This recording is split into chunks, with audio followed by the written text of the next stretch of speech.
প্রিয় আলু চাষি ভাইয়েরা, আপনাদের সবাইকে রায়ান্স ফার্মের আরেকটি নতুন ভিডিওতে স্বাগতম জানাচ্ছি।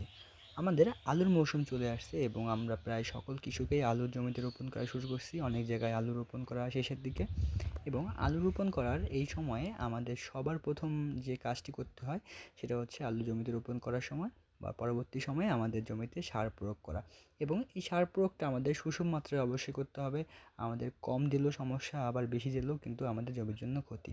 তো আমরা অনেক কৃষক আছি যারা হচ্ছে আমাদের আলু চাষের বা জমি চাষের শেষ যে চাষটা দিয়ে থাকি, সেই চাষের সময় কিন্তু আমরা আমাদের সারগুলো দিয়ে দিই। এবং অনেকে আছে যারা হচ্ছে আলু জমিতে রোপণ করার পরবর্তী সময়ে কিন্তু সার দিয়ে আমরা মাটি দিয়ে দিই।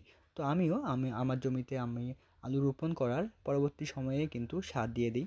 তো আজকের ভিডিওতে আমি আপনাদের দেখাবো যে সুষম মাত্রায় এবং কত করি বা কত পরিমাণে কোন সার আমি আমার জমিতে দিব এবং এই সারগুলো কীভাবে আমি আমার জমিতে প্রয়োগ করব। তো সম্পূর্ণ ভিডিওটি দেখবেন এবং যারা আমার চ্যানেল নতুন অবশ্যই চ্যানেলটি সাবস্ক্রাইব করে রাখবেন। বন্ধুরা, আমরা বিঘা প্রতি হিসাব করব এবং এক বিঘা জমির জন্য কত পরিমাণে সার লাগবে সেই বিষয়টা আপনাদের জানানোর চেষ্টা করব। তো আমরা এখানে আমাদের জমিতে ইউরিয়া প্রতি বিঘার জন্য 25 থেকে 30 কেজি এবং এমওপি সার, যেটাকে আমরা পটাশ সার বলে থাকি, এই পটাশ সার প্রতি বিঘা জমির জন্য আমরা 40 থেকে 50 কেজি এবং এর সাথে ডিএপি সার বা যেটাকে আমরা ঢ্যাপ সার বলে, সেটা কিন্তু প্রতি বিঘা জমির জন্য 40 থেকে 50 কেজি। এবং এর সাথে অবশ্যই আমরা যে বোরন বা বোরাক সার, এই সারটি বিঘা বিঘা প্রতি আমরা 2 থেকে 2.5 কেজি প্রয়োগ করব। বন্ধুরা, এই বোরন সারটি কিন্তু খুবই ইম্পর্টেন্ট, কারণ এই সারটি না দিলে কিন্তু পরবর্তী সময়ে আপনাদের আলুতে রোগ বা দাউদ রোগ যেটাকে বলে থাকি, এই রোগটা হতে পারে। এবং অনেক সময় আলুর গাছের পাতা যে কুকড়া হয়, সেটাও কিন্তু এই সারের অভাবেই হয়ে থাকে। তো এই বোরাক্স বা বোরন সার আমরা প্রতি বিঘার জন্য 2 থেকে 3 কেজি দিব। এর সাথে অবশ্যই আমরা ডলার জিঙ্ক বা জিঙ্ক যে পাওয়া যায় বাজারে দানাদার, এটা 2 থেকে 3 কেজি। এবং এর সাথে অবশ্যই আমরা দানাদার ম্যাগনেসিয়াম, যেটা দেখতে চিনির মতো, এই সারটি আমরা 6 থেকে 7 কেজি প্রতি বিঘার জন্য নিয়ে আমরা কিন্তু একটা ভালো মতো মিশ্রণ তৈরি করব। এবং আমরা সারগুলো খুব ভালোভাবে মিক্স করব, যাতে করে এই সারগুলো আমাদের সুষমভাবে মিক্স হয়। এবং মিক্স করার পরে আমরা সেগুলো আমাদের জমিতে ছিটিয়ে দেব।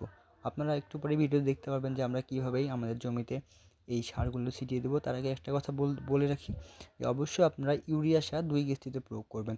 কারণ আমরা যদি প্রথমে ইউরিয়া সার দিয়ে দিই, তাহলে কিন্তু পরবর্তী সময়ে আমাদের যে আমরা আলুর বেড করব বা আমরা আলুর জমিতে যে সেচ দিব, 2টা থেকে 3টা সেচ দিই আমরা, এই সময় যদি আমরা ইউরিয়া সার না দিই, তাহলে কিন্তু আমাদের পরবর্তী সময়ে আমাদের আলুর ফলন কিন্তু কম হওয়ার সম্ভাবনা থাকবে। তাই অবশ্যই আপনারা এই দুই বা 3 কিস্তিতে আপনাদের জমিতে ইউরিয়া সারগুলো প্রয়োগ করার চেষ্টা করবেন। চাই আমরা আমাদের এই প্রথম কিস্তিতে যখন সার দিব, তখন কিন্তু আমরা আমাদের যে পরিমাণ ইউরিয়া সার দিব তার অর্ধেক পরিমাণ আমরা এখানে প্রয়োগ করতেছি। তো অনেকে আছে যে এই কাজটা ভুল করে। তো এই ইউরিয়া সার আমরা বেশি পরিমাণে দিতে পারবো না, কারণ এই সার যদি বেশি দেই তাহলে কিন্তু আমাদের আলুতে দাঁত রোগ হওয়ার সম্ভাবনা থাকে। এবং পরবর্তী সময়ে দেখা যায় যে ইউরিয়া সারের পরিমাণ যদি বেশি হয়, তাহলে জমিতে কিন্তু লেট ব্লাইট বা ব্লাড রোগের প্রাদুর্ভাবটা অনেক বেড়ে যায়। তাই এই ইউরিয়া সারটা আমরা সঠিকভাবে এবং সুষম মাত্রায় প্রয়োগ করতে হবে। এর পাশাপাশি বাকি সারগুলো আমরা সুষম মাত্রায় প্রয়োগ করার চেষ্টা করব, তা না হলে কিন্তু আমাদের আলুর ফলনে ব্যাঘাত ঘটতে পারে। তো আমরা আমাদের সারগুলো খুব সুন্দরভাবে পুরো জমিতে ছিটিয়ে দিব। এবং আপনারা যারা আমার চ্যানেলে ভিডিও দেখেন, আপনারা জানেন যে আমরা আলু যখন রোপণ করছি, সাথে আরেকটা করে কেল তৈরি করছি।